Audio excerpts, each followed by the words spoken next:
আজ 6 আগস্ট গতকাল সারা বাংলাদেশে 24 গণঅভ্যুত্থানের বর্ষপূর্তি পালন করা হলো। দেশ স্বৈরাচার মুক্ত হলো আজ 1 বছর হয়ে গেল। গতকাল জুলাই ঘোষণাপত্র পাঠ করা হলো। এরই মধ্যে আগামী নির্বাচনের টাইমও ঘোষণা হয়ে গেল। এখন আমাদের চিন্তা হচ্ছে ভবিষ্যৎ নিয়ে। এখন আমাদের ভাবা উচিত আমাদের দেশের আগামী রাজনৈতিক পরিবেশটা কেমন হওয়া উচিত। আসসালামু আলাইকুম এভরিওয়ান, কেমন আছেন সবাই? আমি Hasan Jamil, welcome back again. তো চলেন এই পুরো বিষয়টা একটু বিস্তারিত আলোচনা করার চেষ্টা করি। So let's get to started. চলেন এখন আমরা একটু বুঝে দেখি যে গণতন্ত্র কি। গণতন্ত্র বা ডেমোক্রেসি হলো এমন একটি শাসন ব্যবস্থা যেখানে দেশের শাসন ক্ষমতা থাকে জনগণের হাতে, সরাসরি কিংবা প্রতিনিধির মাধ্যমে। সহজভাবে বললে গণতন্ত্র হচ্ছে জনগণের দ্বারা, জনগণের জন্য বা জনগণের সরকার। এমন একটা শাসন ব্যবস্থা যেখানে জনগণের রাষ্ট্র পরিচালনার জন্য স্বতঃস্ফূর্ত অংশগ্রহণ থাকবে, মানুষের বাক স্বাধীনতা থাকবে, সবাই আইনের চোখে সমান থাকবে, এমনকি শাসকও। মানবাধিকার রক্ষা করতে হবে, বিরোধী দলীয় মতামতের প্রতি শ্রদ্ধাশীল থাকতে হবে। এই যে পয়েন্টগুলো, এগুলো কি আমরা বুঝি বা এই জিনিসগুলো কি আমরা জানি as a peoples of democratic country? দেখেন, এই পুরো বিষয়টা আমরা সাধারণ মানুষ লিড করে থাকি, অথচ এইগুলো আমরা নিজেদের ভিতরে ধারণ করি না। কোনো এক জনক ব্যক্তি বলেছিলেন যে গণতন্ত্র হচ্ছে উন্নত শিক্ষিত সমাজের মানুষদের জন্য আশীর্বাদ, আর মূর্খ বা অশিক্ষিত জাতিদের জন্য অভিশাপ। আজ আমার দুঃখের সাথে বলতে হচ্ছে আমরা হচ্ছে সেই মূর্খ জাতি। চলেন এখন আমরা একটু খুঁজে দেখি যে বাংলাদেশে গণতন্ত্রের নামে কি চলছে। কিন্তু এর আগে আমরা একটু খুঁজে দেখবো যে যাদের থেকে আমরা গণতন্ত্র এই সিস্টেমটা আমদানি করেছিলাম তাদের কি অবস্থা। আপনি ইউরোপ কিংবা আমেরিকার দিকে তাকান, দেখেন তাদের দেশে এই সিস্টেমটা খুবই জনপ্রিয় কিংবা খুব সুন্দর রুলস রেগুলেশন মান্য করে পালন করা হচ্ছে। আর আমরা গণতন্ত্রের মোড়ক লাগিয়ে করছি দুর্নীতি, চাঁদাবাজি। এই পুরো সিস্টেমটাকে আমরা ব্যক্তি কিংবা দলীয় স্বার্থে ব্যবহার করছি। আমরা গণতন্ত্রকে বানিয়ে ফেলেছি একটা ভোটের উৎসব, একটা দলীয় টুল, একটা ব্যক্তিকেন্দ্রিক ক্ষমতার সিঁড়ি। আর আমরা আমজনতা সেটাকে প্রায়োরিটিও দিচ্ছি, অথচ এর উৎপত্তি হচ্ছে আমাদের মধ্য থেকেই। গণতন্ত্রের উৎপত্তি আমাদের মধ্যেই ছিল।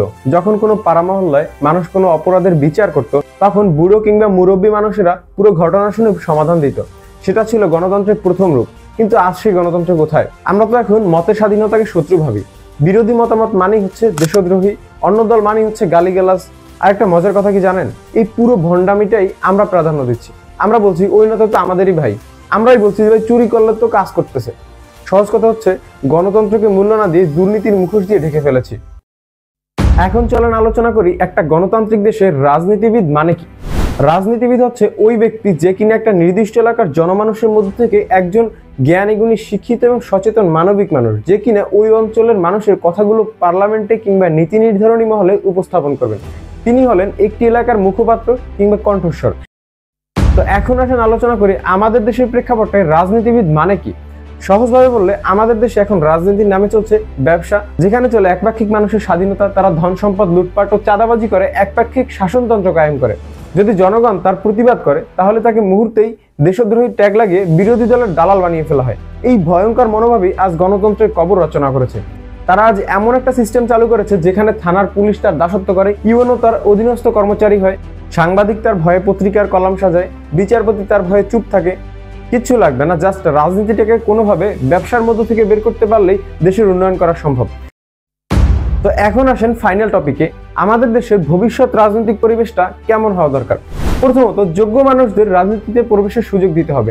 আমাদের দেশে আপনি কখনো শুনবেন না যে কোনো শিক্ষিত ছেলেপেলেদের জীবনের লক্ষ্য থাকে রাজনীতিবিদ হওয়া বা মানুষের সেবক হওয়া। কোনো ভালো পরিবার থেকে বিলংস করা ছেলেপেলে রাজনীতিবিদ হবে, এটা আপনি কখনো শুনবেন না।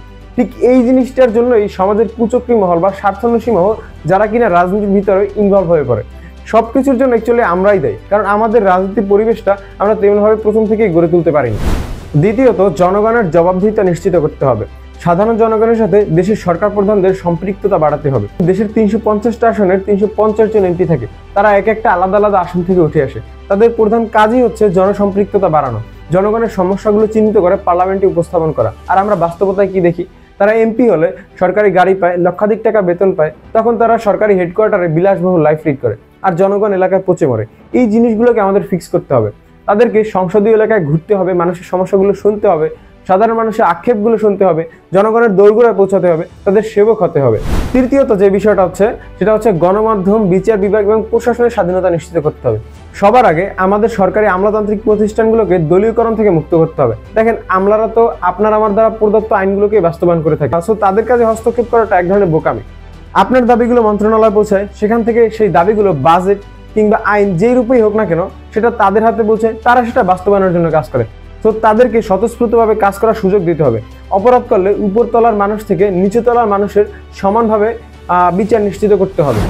গণমাধ্যমকে ইউনিভার্সালভাবে কাজ করার সুযোগ দিতে হবে, তাদের কাছে কেউ বাধা দিতে পারবে না। সর্বদা সত্য নিউজ প্রকাশ করতে হবে।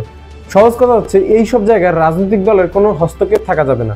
সর্বশেষ ব্যাপারটা হচ্ছে বিরোধী মতামতকে কখনোই দমন করা যাবে না। দেখেন, আপনারা ক্ষমতায়, তাই বলে আপনাদের ভুল নয় তা হতে পারে না।